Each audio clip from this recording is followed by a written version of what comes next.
Olá, quinto ano! Hoje é a nossa videoaula de língua portuguesa e nós vamos falar a respeito de fábulas, né? Na, nas atividades, no kit de atividades que foi enviado, foi uma fábula para que você leia e faça a interpretação. Eu vou ler e depois nós vamos falar mais a respeito disso. O título é O Galo e a Pedra Preciosa. E quem escreveu essa fábula, quem contou a respeito dessa fábula foi Êxopo.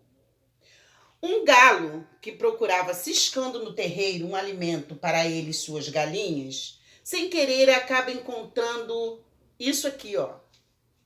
Uma pedra preciosa, de grande beleza e de grande valor.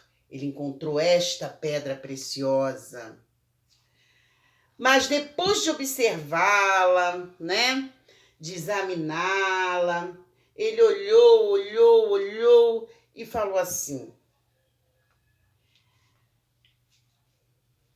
ora, ao invés de mim, se teu dono tivesse te encontrado, ele de certo não iria se conter diante de tamanha alegria.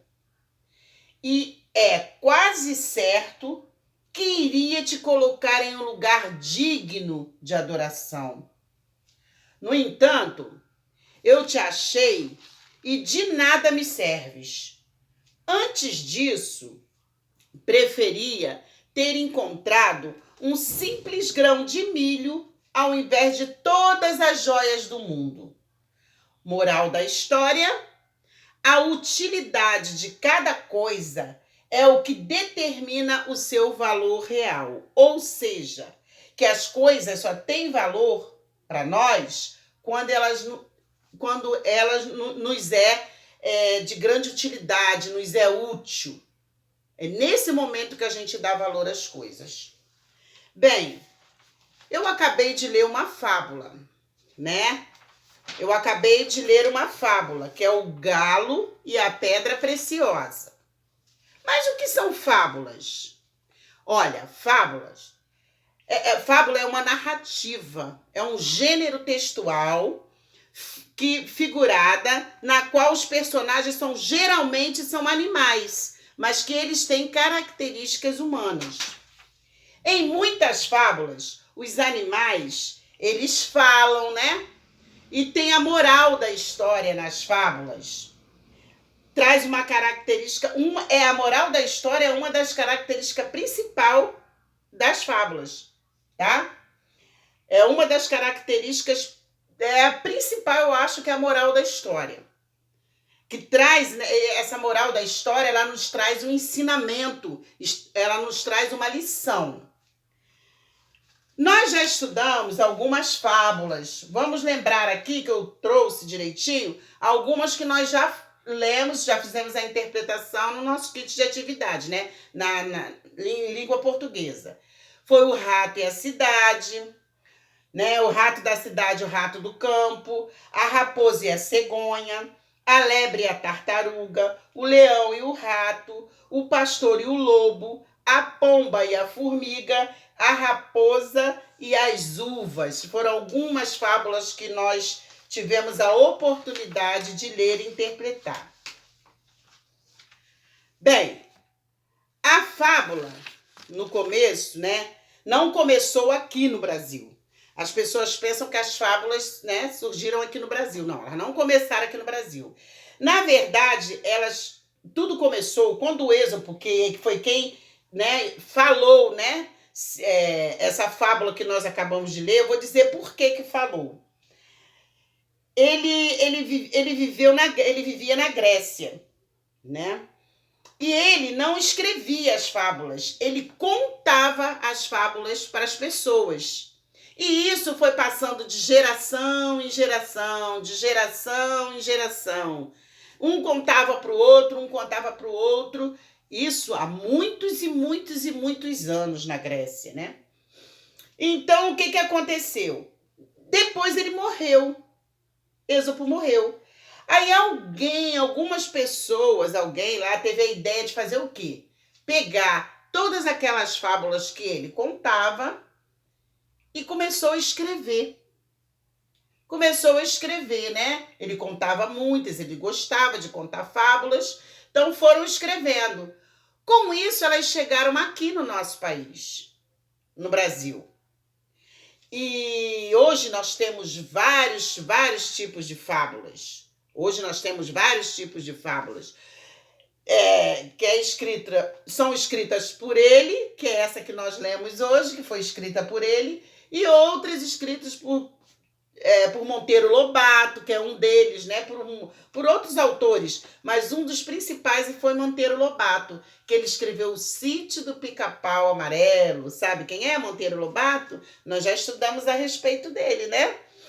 Já fizemos a biografia dele. Então, ele começou também a contar, Monteiro Lobato, uma opção de outros autores começaram a contar fazer, né, e escrever algumas fábulas. E com isso, hoje no Brasil, nós temos várias. Tanto que eu citei bem mais 6 ou 8, né, fábulas que nós já lemos. Então, essas são as características das fábulas. A fábula, ela geralmente são animais que têm característica humanas, né? Tem características humanas e tem o moral da história. É muito importante que você leia e interprete fábulas. Por quê? Porque elas nos trazem um ensinamento, né? A moral da história é um ensinamento, é uma lição. Essa que nós lemos hoje mostrou o quê? Que às vezes uma coisa de grande valor para você não é para mim, ou para mim não é para você. Aquilo só vai ter grande valor dependendo da necessidade, se ela é útil para mim ou não no momento. E foi o que aconteceu com o Galo. Ele encontrou, né, como eu mostrei, uma linda pedra preciosa, né? Linda pedra preciosa. Mas não era isso que seria útil para ele no momento. O que ele queria era alimento para sustentar ele e as suas galinhas. Então, por isso ele pensou, se seu dono a encontrasse, né, a pedra preciosa, nossa, ele ia ficar numa adoração, ia ter um lugar especial para a pedra, ia ter muita utilidade para ele. Mas o Galo, no momento, ele queria o quê? Alimento. Então, a pedra para ele, ou com todas as joias, melhores joias do mundo, não teria valor nenhum, que no momento ele estava era com fome, né? E não poderia comer a pedra no lugar do alimento. Por isso, não teve grande utilidade para ele. Espero que você tenha entendido, faça boa interpretação do texto, leia. Olha, o segredo para você fazer uma boa interpretação de texto, você primeiro vai ler. Aí você vai ter uma ideia geral do que fala o texto, né? De que essa fábula está falando. Então, você deu a primeira lida. Depois você vai ler a segunda vez para você entender os outros pontos, quem são os personagens, aonde está acontecendo, que horas aquilo aconteceu, como aconteceu, né? Então, você tem que, pelo menos, ler 2 vezes qualquer tipo de leitura para que você faça a interpretação. Não esqueça disso e capriche. Logo depois tem uma produção de texto que você vai fazer, né? Você vai dizer o que você gostaria que acontecesse agora. Então, ali você vai colocar o principal, né? O que você gostaria? Leia também bastante o enunciado que está pedindo para que você escreva bem direitinho. Lembre, eu já fiz um vídeo sobre isso. Tudo que você vai escrever tem que ter início, meio e fim, tá bom? Volta lá nos vídeos. Então, aqui fica o meu beijo. Conto com vocês na videoconferência. Participe da videoconferência. Não esqueça da data de correção do livro. Observe para ver se está com o seu nomezinho escrito completo, seu nome completo. E estude a tabuada. Estude bastante a tabuada, porque depois nós vamos, né, trabalhar em cima disso.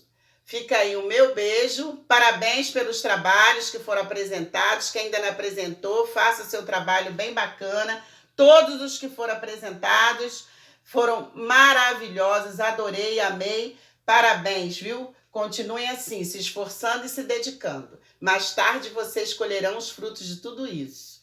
Um beijo no coração de cada um e até a próxima videoaula.